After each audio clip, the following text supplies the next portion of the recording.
అంతర్జాతీయ యోగా దినోత్సవ వేడుకల్లో పాల్గొన్న హీరోయిన్ శ్రీలీలకి చేదనుభవం ఎదురైంది. మహారాష్ట్ర సీఎం దేవేంద్ర ఫడ్నవీస్ సతీమణి అమృత ఫడ్నవీస్ ఆమె కుమార్తెతో కలిసి ఫోటోలకు పోజులిస్తున్న సమయంలో జర్నలిస్టులు వాళ్ళిద్దరు ఫోటోలు మాత్రమే కావాలని కోరారు. దీంతో అమృత ఫడ్నవీస్ చేతి సైగతో శ్రీలీలను పక్కకి జరగమన్నట్టు కనిపించిన వీడియో ఇప్పుడు వైరల్గా మారింది. దీని మీద నెటిజన్లు తీవ్ర విమర్శలు చేస్తున్నారు. ఎస్పెషల్లీ మన తెలుగు శ్రీలీల అభిమానులు. అయితే మరోవైపు ప్రస్తుతం టాలీవుడ్, కోలీవుడ్, బాలీవుడ్ వరుస అవకాశాలతో శ్రీలీల కేజీ స్టార్గా దూసుకుపోతున్నటువంటి సందర్భం. కానీ ఆ వీడియో అంతా అబ్జర్వ్ చేస్తే మనం ఎంత కావాలో అంత ముక్క మాత్రమే చేస్తున్నాం. ఫోటోగ్రాఫర్ ముందు వీళ్ళ ముగ్గురు కలిసి ఫోటో దిగారు.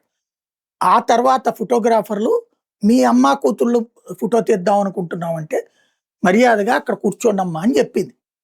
ఆ తర్వాత కూతురు లేకుండా మీరు ఒక్కళ్ళే ఉండాలమ్మా అంటే కూతురును కూడా పక్కనకి పంపించి తనొక్కతే ఫోటోలు దిగింది.